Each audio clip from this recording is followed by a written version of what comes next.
Mbotemingi Bandeko Balandi, vous avez belé à travers le monde, na Kinshasa, Brazzaville et ailleurs, pour Nako Landa, cet entretien. Boye Biango, depuis un certain temps, Malobaïza Kolobama est belé, il y a rapport aux Ezali entre République démocratique du Congo, na République, il y a Rwanda, aux Ezali voisins, immédiat, il y a République démocratique du Congo, niveau et relation, Ezanini, c'est vrai, depuis 94, on voit que tension, Ezalaki Makasi, génocide rwandais, et évidemment, guerre Yafdel, guerre ya 98, depuis tout ce temps, perception ba congolais pour na voisin na bango ba rwandais et zandenge mususu. Alors les lots tolinga qui te posait justement ba question qui fâche na niveau il y a République démocratique du Congo et d'ailleurs même la diaspora ba question za ke belo botin de la kabiso par rapport na Rwanda. Alors toponi motomoko o esengeli te poser question sur recommandation na bino d'ailleurs il y a Zali Vincent Kariga ambassadeur il y a République il y a Rwanda a on a République démocratique du Congo. C'est depuis le 2 juillet, de Azalaki Nabiso Awa, aye ko remettre lettre naye, il y a qui ambassadeur, et pas Yamokonzi Amboka, Félix Antoine Tshisekedi Chilombo, Vincent Kariga Zanani, Tokolobela Yemoko, Tokolobela rapport RDC, Rwanda, évidemment toutes les questions d'actualité, Oyo, Eza, Kotungi Sabiso, Ndeko Kariga Mbote. Mbote mingi Ndeko Jacques Kalonji. Depuis Mboula Eleki, 2020, Oyaki Awana RDC, Lokola ambassadeur, va présenter Lokola Moto, Yo Atangia Wana République démocratique du Congo, la université Lumbashi, c'est vrai, au Kotanga, les États-Unis d'Amérique. Alors, Ndengo Zali en tant que diplomate, il y a Rwanda, na Kinshasa, au fait, aux hommes, un rapport, ils ont entre RDC et Rwanda. Rapport ESO s'améliorer Makassi. Les deux gouvernements se parlent bien. Il y a beaucoup de mécanismes, il y a dialogue, coopération. Congo na Rwanda, na domaine mingi, sécurité, santé, commerce transfrontalier. En tout cas, ils ont malamu, surtout côté est. Ce que moni nombre il y a commerce, nombre il y a traversée à Batou, nombre il y a des gens rwandais, bazana est, congolais, il y a est peu vivre en Rwanda où ils utilisent ensemble les services, que ce soit de santé, d'éducation ou électricité, maïs, vraiment de façon fraternelle, un voisinage qui ne crée pas de grandes polémiques. Cela étant dit, je ne veux pas ignorer des périodes de turbulence dans nos relations.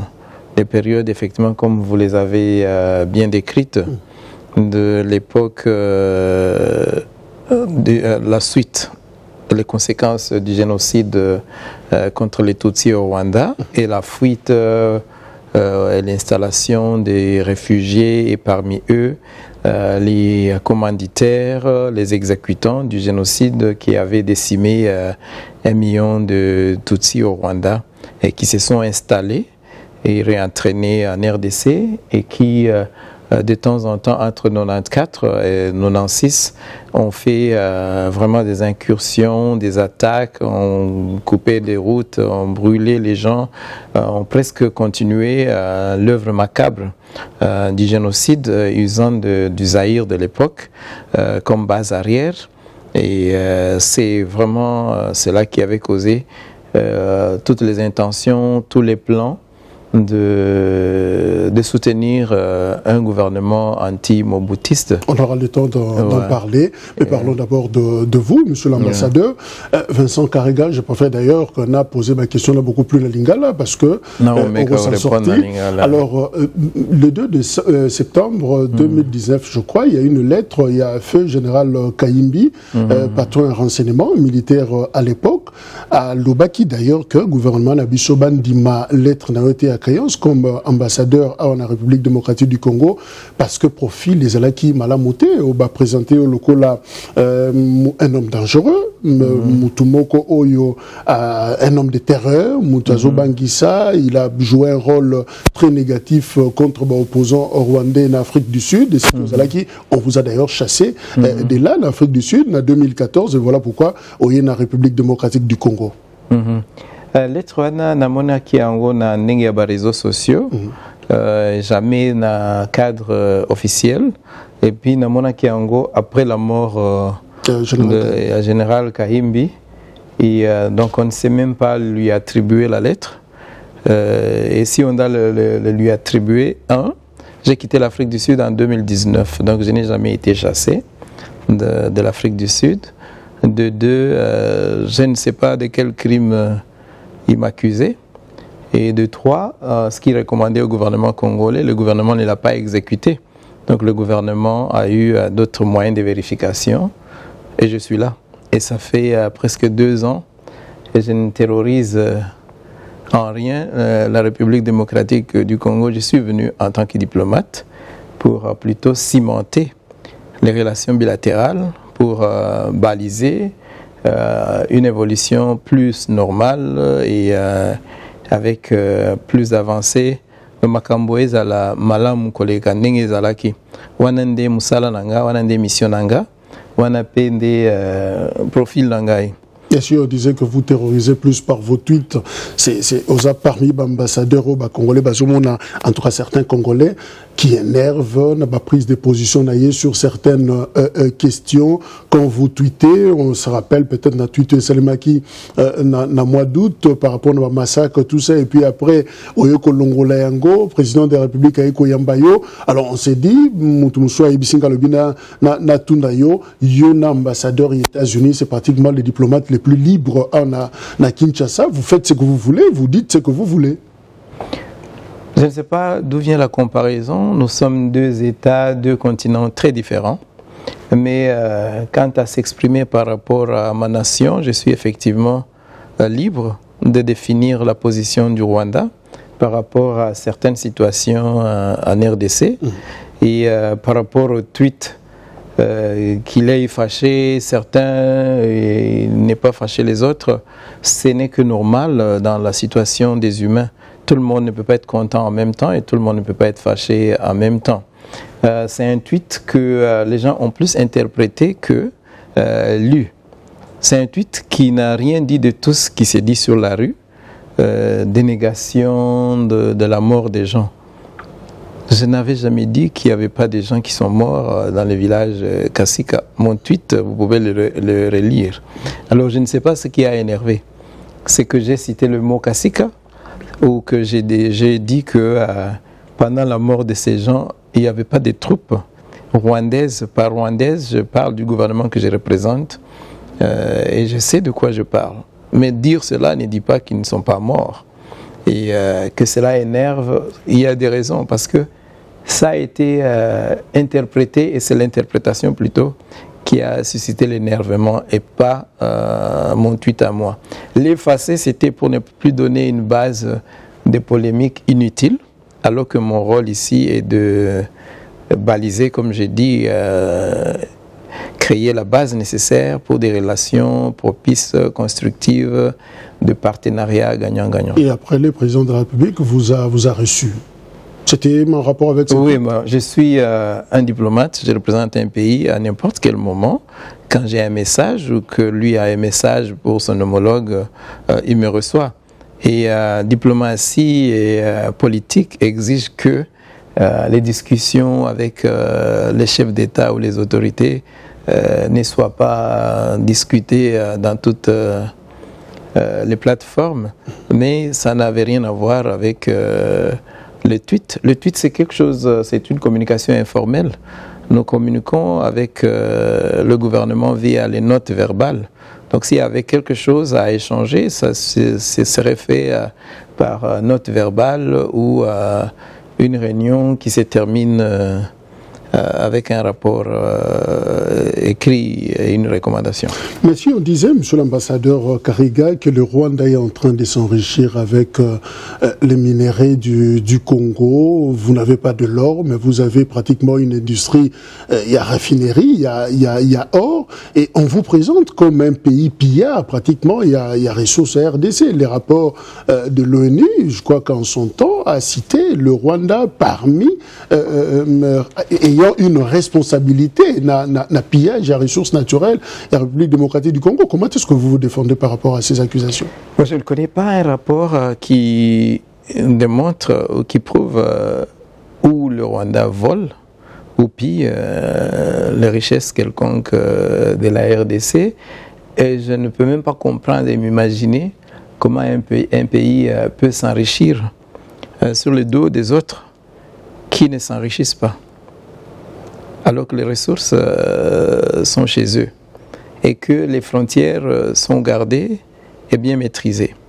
Les ressources qui sont souvent citées, si je dois m'en tenir aux réseaux sociaux, c'est le coltan.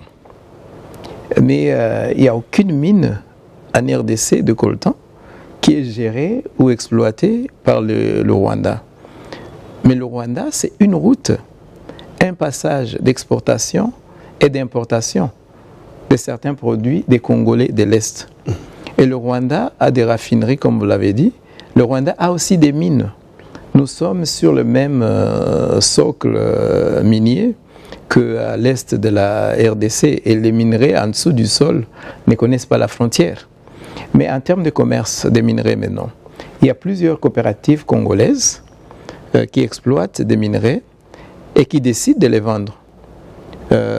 Peut-être suite à des petites quantités qui ne peuvent pas aller jusqu'en Malaisie ou en Chine ou à des marchés internationaux, qui décident de les vendre à des acheteurs privés indépendants, basés au Rwanda ou en Ouganda ou en Tanzanie, indépendamment de qui offre mieux.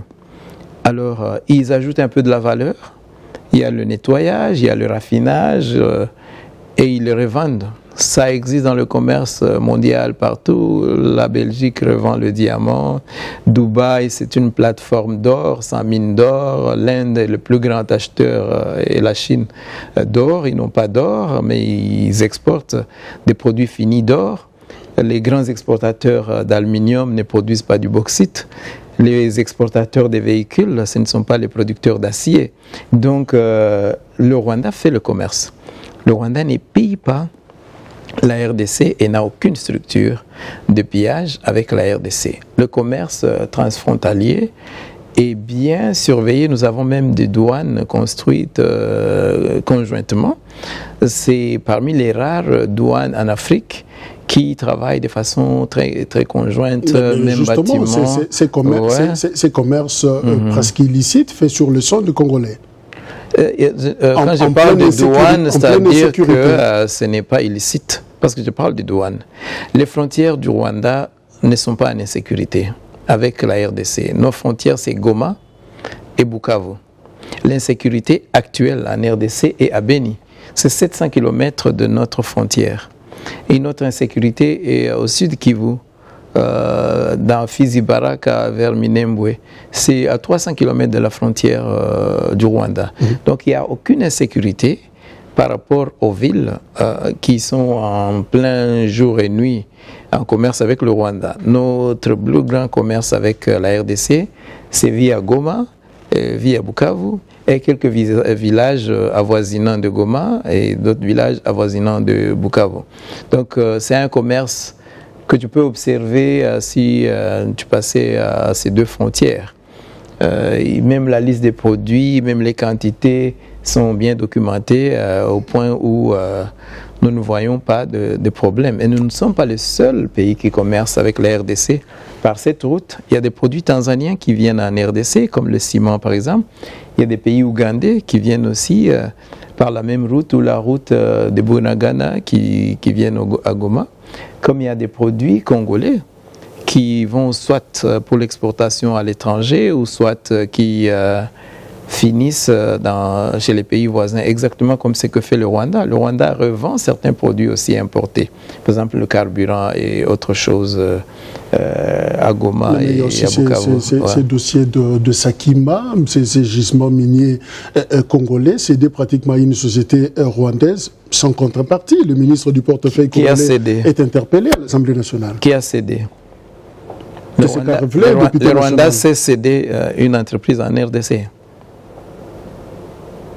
Qui a cédé? Je n'ai pas bien compris. On dit qu'on aurait cédé une entreprise, un gisement à une société. On, c'est qui? Selon vous, c'est qui? Je ne sais pas. Dites-moi. Parce que je ne connais aucune cession de quoi que ce soit au Rwanda jusque-là, faite par la RDC. Je connais un investissement conjoint d'une entreprise rwandaise, d'ITER, et une entreprise de la RDC, Sakima. Investir ensemble l'argent, exploiter ensemble les minerais, comme Kamoa, comme Anglo Gold, comme tous les autres investisseurs. Et ce n'est pas l'unique investissement en RDC où un pays étranger ou un partenaire étranger s'investit dans les mines. Et c'est en fonction de la loi d'investissement de la RDC, la loi concernant le code minier et toutes les lois concernant les douanes et assises.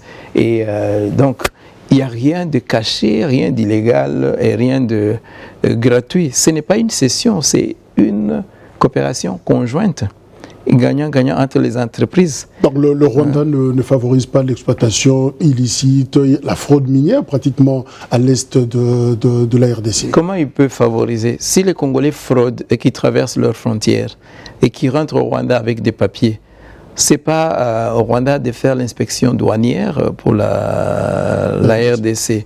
Ce qui passe par la douane congolaise et qui a les documents nécessaires est bienvenu au Rwanda. Quant à savoir que ces documents sont fraudés ou ne sont pas fraudés, ça c'est vraiment de l'apanage du pays qui perdrait par la fraude. Mais nous avons conjointement aussi des mécanismes d'information mutuelle sur des marchandises suspectes de fraude. Et il y a eu plusieurs occasions où des marchandises sont interpellées de part et d'autre. Nous avons aussi des fraudeurs qui veulent exporter du Rwanda sans passer par la douane.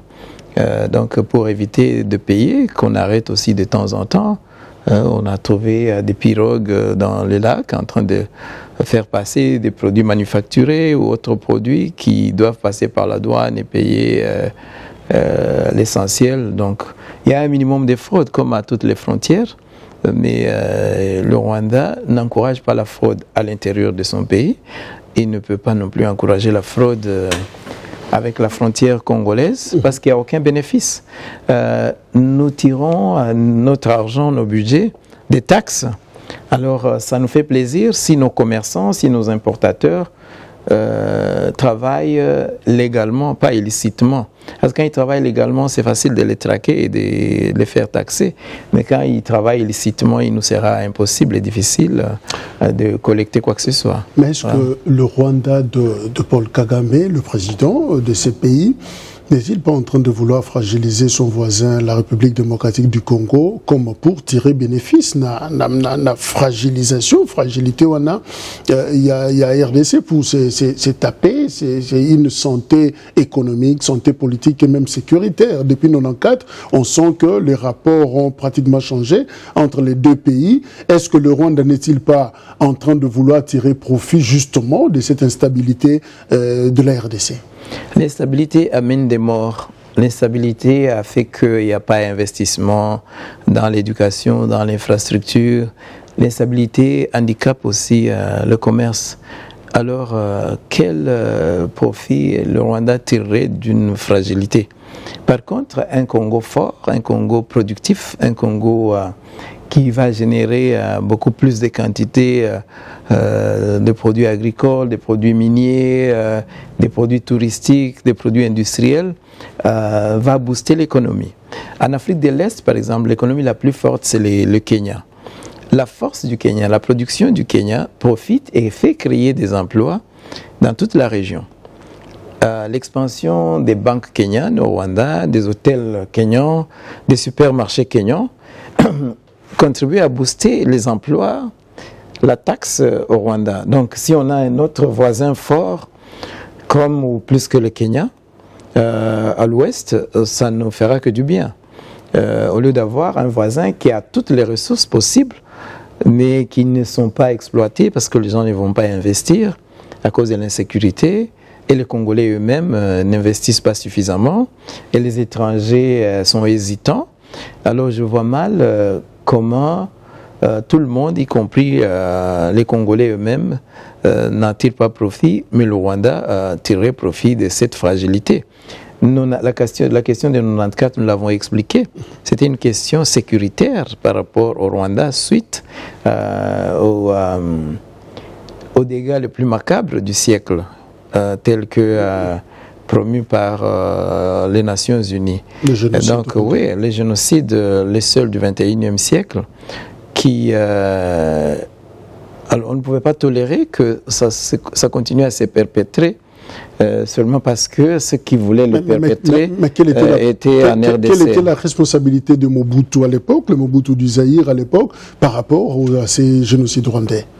Mais la responsabilité, c'était d'avoir créé un sanctuaire pour que les mêmes forces continuent à être opérationnelles.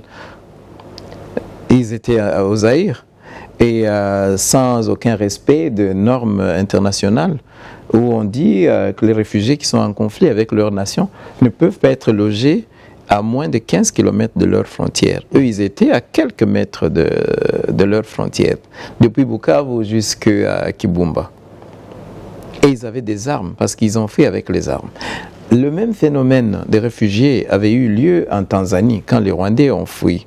Il y en a qui sont allés vers l'Est et d'autres à l'Ouest, au Zaïre. Ceux du Zaïre avaient le privilège de traverser avec les armes. Donc l'armée, les milices, et bien s'installer et utiliser des camps militaires comme Panzi, comme Kibumba, pour réattaquer le Rwanda. Et ils ont réattaqué pendant 3 ans. C'est de là qu'est venue la cause de maintenant entrer carrément à découdre avec Mobutu. Parce qu'il y a eu des efforts diplomatiques. Monsieur l'ambassadeur, est-ce que ezala quitté prétexte au Rwanda, pour ne pas citer l'Ouganda, parce qu'il ne s'agit pas de l'Ouganda ici, prétexte à Rwanda pour justifier qu'au Nabango, la République démocratique du Congo, il fallait un prétexte, il fallait une raison, il fallait un motif pour dire que, ben voilà, parce que nous voulons pourchasser ce qui nous dérange et nous entrons au Zaïre. Entrer pour pourchasser ce qui nous dérange n'est pas un prétexte minime, hein, qui nous dérange pas seulement, qui ont exterminé notre population. Ce n'est pas qui dérange, ce qui présentait un danger, de continuer, même sur ceux qui étaient encore vivants.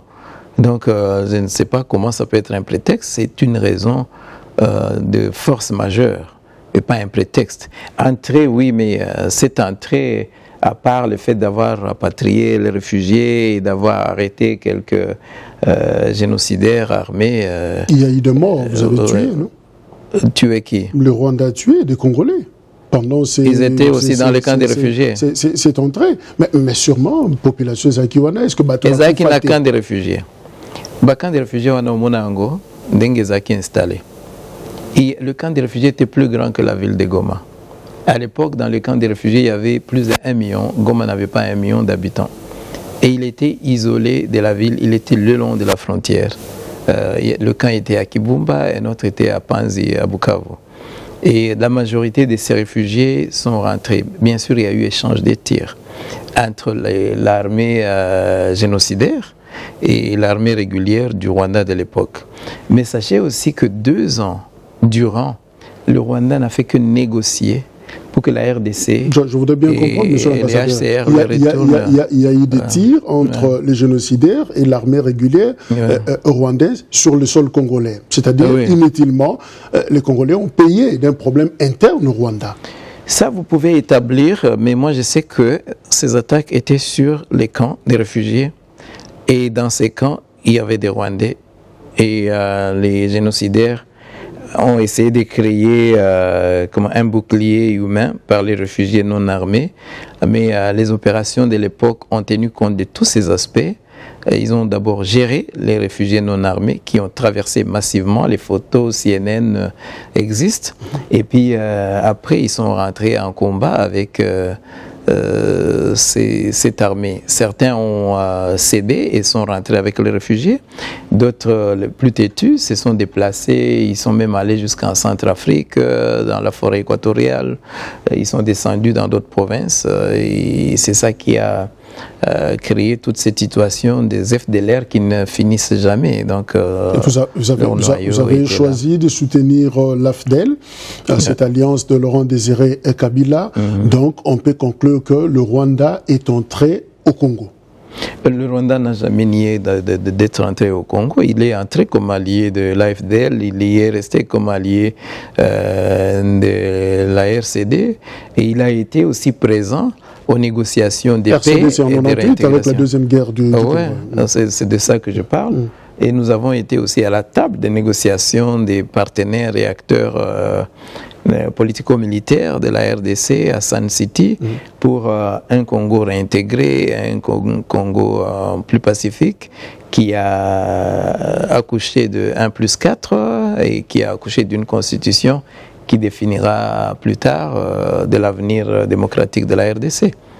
Mais quand vous bondissez l'AFDEL, vous avez accompagné l'AFDEL, vous voulez dire que Rwanda tikala jamais koyana mabeli à Congo, batikala kobundate, batu bakufate du fait il y a une présence ya Rwandais na sol congolais. Bayaki na FDL. Ce qui batu bakufa na cadre ya partenariat wana. Mais c'est pas moi qui va établir nani ya kufa na licence ya FDL, licence ya Rwanda. Une guerre, c'est une guerre. Mais ce que je sais, beaucoup de cette guerre de libération, réponse mingi et utaki na ba phase force armée il y a Mobutu au lieu ba bunda ba côté la kipé ba commis ba AFDL. Et pour preuve, la plupart il y a ba soldats lelo bazaki ba soldats à phase ba comme ba soldats à AFDL. Et la guerre n'était pas aussi intense comme elle est décrite.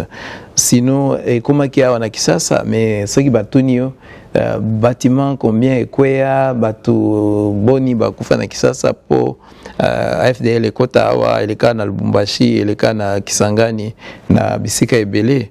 Je ne pense pas que on ne dit pas qu'il n'y a pas de dommages collatéraux. Il n'y a aucune guerre sans dommages collatéraux. Comme ce qui est arrivé à Kisangani en 2000, juin 2000. C'était quoi qui est arrivé? La guerre des 6 jours entre le Rwanda et l'Ouganda.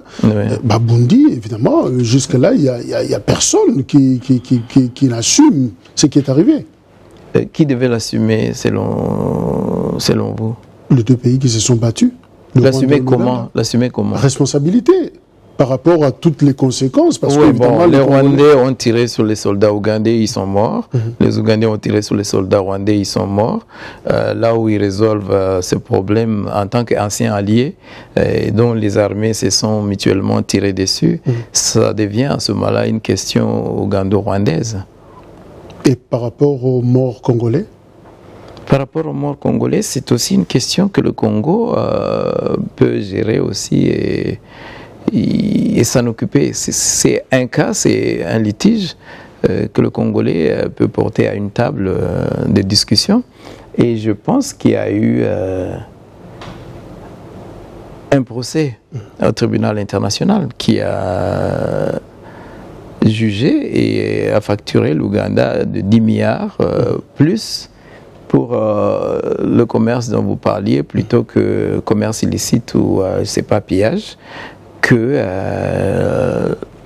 le dégât de Kisangani. Donc visiblement, c'est comme si le Rwanda ne se sent pas trop responsable par rapport aux morts. On parle plus du commerce illicite, mais pourtant le rapport mapping responsabilise le Rwanda sur ce qui est arrivé au Congo, notamment les atrocités. Que dit le rapport mapping sur le Rwanda? Parce que je l'ai lu aussi, je n'ai vu nulle part dans ce rapport où le rapport mapping parle du Rwanda et des morts congolais. Moi, je n'ai pas vu. Je ne sais pas vous, à quelle page vous avez vu ça. Le rapport Mapping, ne voyant plus les réfugiés dans les camps, qui étaient gérés par le HCR, s'est dit que le Rwanda vient de tuer ces réfugiés. Et le Rwanda répondra en disant que je les ai rapatriés. Et je me suis battu avec les FDLR. La moitié, plus de 11 000 FDLR avaient réintégré le Rwanda, l'économie, l'armée et tous les secteurs de la vie. Et il en restait encore plusieurs parce qu'on les estimait à plus de 60 000 qui étaient en RDC.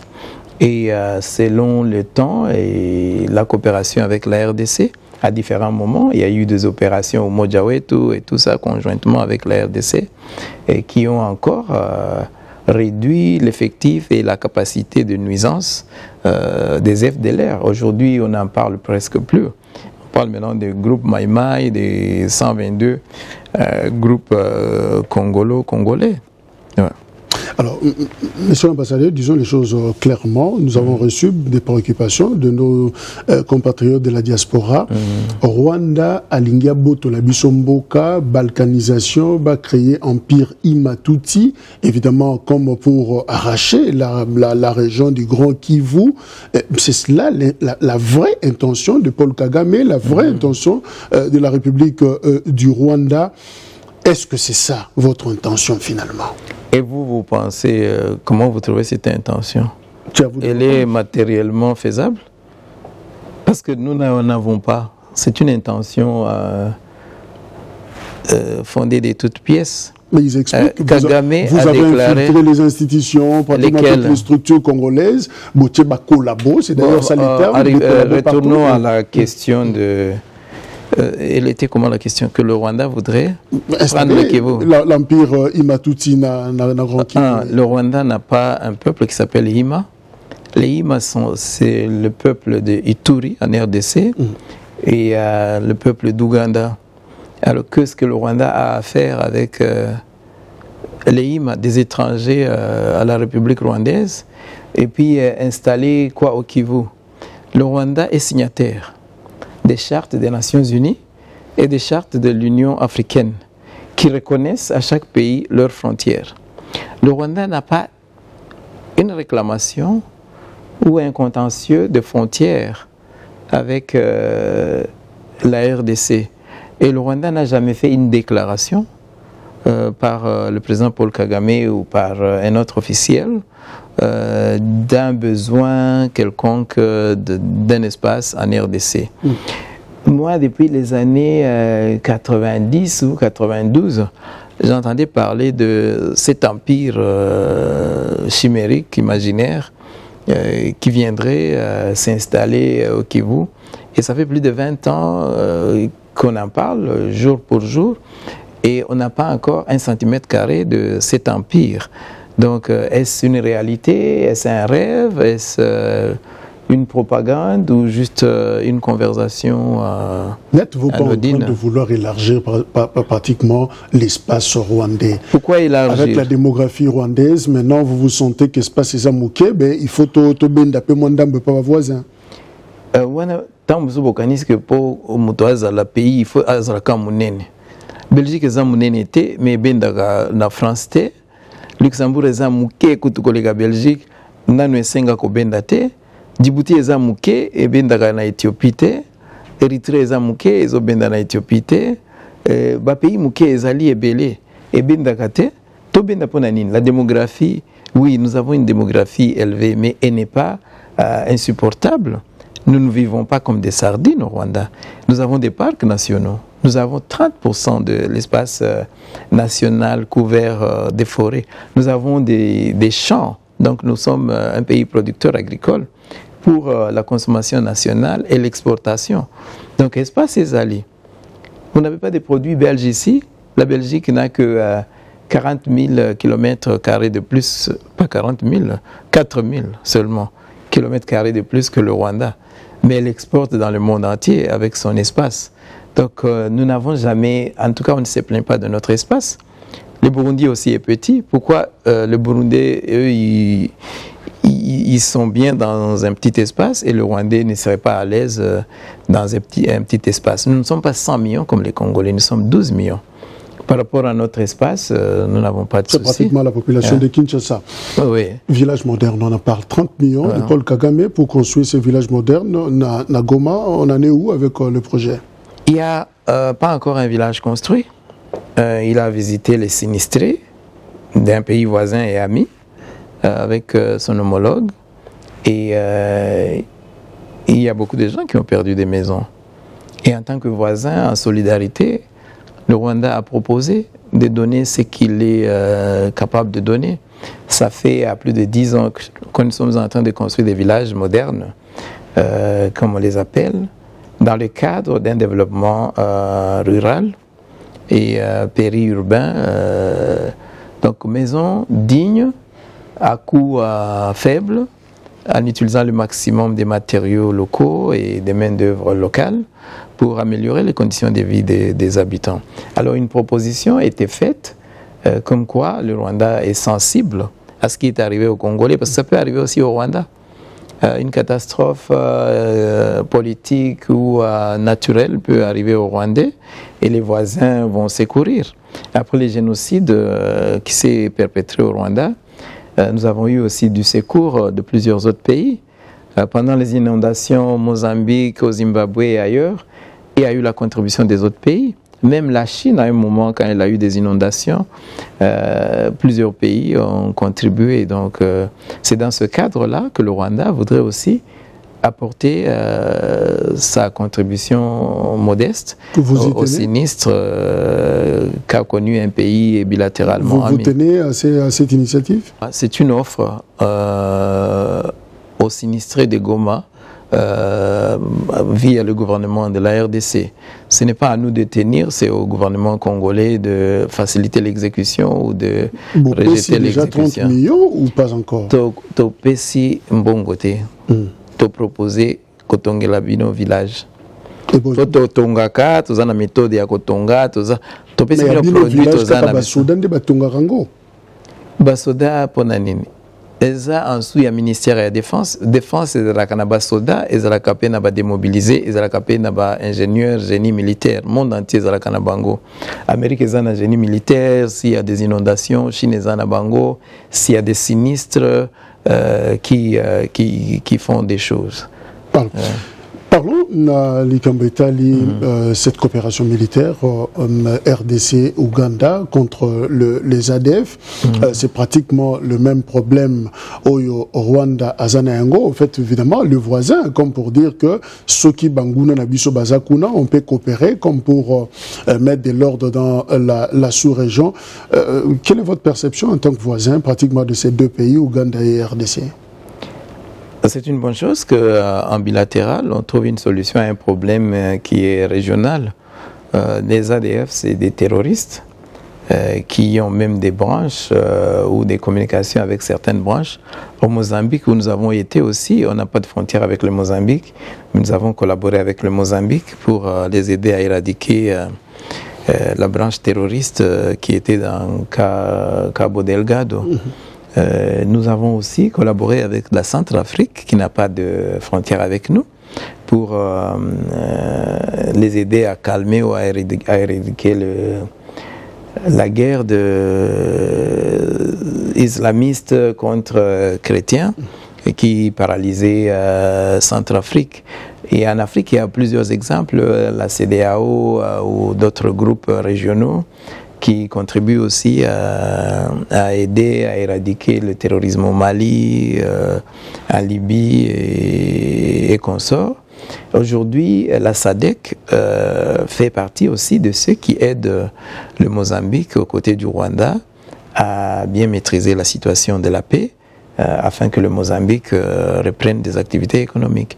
Donc c'est dans ce contexte que je peux aussi m'imaginer que l'Ouganda, en partenariat avec la RDC, sur un problème qui les affecte de façon commune, ils prennent aussi le devant pour combattre ces fléaux de terrorisme. On parlait de la coalition rwando-burundo-ougandaise comme pays agresseur de la RDC, et depuis tout ce temps, le rapport, la perception pose problème. Quand il y a incursion de quelques militaires rwandais en RDC, on crie déjà à la balkanisation qui arrive, et c'est l'ambassadeur rwandais Kariga qui tweete pour dire, comme pour présenter les choses autrement, ça énerve chaque fois. Alors, comment changer ces narratifs, changer cette perception, parce que vous êtes vu par, en tout cas une certaine partie des Congolais, comme un pays ennemi. Quand notre président, comme par hasard, se retrouverait sur une photo derrière Paul Kagame, ça fait polémique en République démocratique du Congo. Quand Paul Kagame au Congo, on l'appelle notre frère, ça pose un problème. Alors, quand vous recevez tous en tant que diplomate, réaction à Zanini, comment est-ce qu'on peut changer la donne, perception et bon, parce que tous les pays voisins? Moi, je ne pense pas que ce soit nécessaire de changer ce que les gens veulent percevoir, même quand ils n'ont pas les faits. Vous savez, nous sommes dans une ère où tout ce que nous discutons ici, et sur les réseaux sociaux plus que dans les institutions. Parce qu'on n'a aucune institution congolaise formelle et officielle de tous les temps qui a déclaré le Rwanda comme pays ennemi. Mais il y a des voix dans ce sens-là sur les réseaux sociaux qui déclarent le Rwanda ennemi. Des petites choses anodines comme quoi deux présidents marchent, un est devant, l'autre est derrière. Je ne sais même pas comment interpréter ça. Quand deux personnes marchent, il y a sans doute celle qui marche plus vite. Je ne sais pas, je ne vois rien de politique ou de militaire ou d'économique dans deux personnes debout. Une est devant, une autre est derrière, ou même en marchant. Dans le cas précis, ici, le président Kagame a visité la RDC. Et selon le cérémonial dans tous les États, quand un président étranger est en visite officielle, il est reçu et présenté devant l'armée qui lui présente les armes et il passe les troupes en revue. Et donc, il était invité à passer les troupes en revue. Je ne sais pas si ceux-là qui commentent voulaient qu'ils disent non, je ne passe pas les troupes en revue. Parce que si on les passe en revue, on va passer devant et c'est lui qui vous invite, c'est le pays hôte. Et je suis sûr que quand ils entrent aussi dans le bureau ou dans la résidence, c'est le visiteur qu'on fait entrer le premier. La même chose se fera au Rwanda. Si le président Tshisekedi vient au Rwanda, et on lui ouvrira la porte, il entrera le premier, il va visiter, il va passer les troupes. Mais est-ce que vous pensez un jour demander pardon aux Congolais, par exemple, pour se passer fâcheux entre les deux pays? On vous a présenté comme agresseur, est-ce que vous conseillez pardon et puis après, te reprendre par rapport à Nabiso? Mais te reprendre, ni pas te reprendre. Et puis, s'il y a des litiges ou une réclamation d'un État par rapport à un autre, ça se passe dans le cadre diplomatique, ça se passe dans des cadres des commissions conjointes. Est-ce que le Congo va demander pardon pour avoir hébergé les génocidaires qui ont continué à attaquer le Rwanda pendant 3 ans? C'est des choses qui ne peuvent se discuter que de façon bilatérale. Et puis, voulons-nous une relation de litige ou une relation qui regarde en avant, qui développe des relations gagnant-gagnant, productives, ou juste se pointer les doigts et vous aviez commencé, vous étiez là. Saviez-vous aussi que pendant que nous étions en train d'essayer de nous libérer du fait qu'on a été réfugié pendant plus de 30 ans en dehors de notre pays et que ce mouvement était aussi bloqué par l'intervention du Zaïre. Abiyarimana via le général Mayele. Est-ce que vous allez demander pardon pour ça? Pour les faits, bloquer une libération, c'est-à-dire les tuer et tirer dessus. Donc tout ça, c'est des choses, mais je crois que nos États ont choisi de regarder en avant, de pacifier le voisinage et d'envisager un avenir d'intégration régionale et continentale, plus que vivre dans un rétroviseur. Et l'analyse des faits même dans ces incidents-là, chacun vient avec son analyse ou son information. On nous dira que le Mapping Report parle des 12 millions de Congolais que le Rwanda a tués. Sur aucune page du Mapping Report, on ne fait pas allusion aux Congolais que le Rwanda comme république est venu tuer. On parle plutôt, comme je l'ai dit avant, de démantèlement des camps de réfugiés des Rwandais, de ces FDLR génocidaires qui étaient au Rwanda. Et le fait qu'ils soient disparus un matin, qu'ils n'étaient plus dans le camp, beaucoup d'ONG internationales qui vivaient aussi, il faut le dire, de la présence de ces réfugiés qui allaient se nourrir dessus pendant 30 ans, n'étaient pas contents. Voilà, Monsieur Vincent Kariga, merci. Merci aussi d'être venu. Merci. Voilà, Kolanda Vincent Kariga, ambassadeur à Rwanda, dans la République démocratique du Congo, qui est à répondre pratiquement balayé ma préoccupation au Eza Abino. Je crois que commentaire Eza libre et panabino muto azui yango ndenge a utiko expliqué awa, et je crois que ce qui est observation monsieur Ezali tokozon kelaye ce qui a kondima ko yamba biso lisusu évidemment pour na ko répondre à la question majeure oyo bozana yango par rapport il rapport entre République démocratique du Congo et République Rwanda. Merci, au revoir.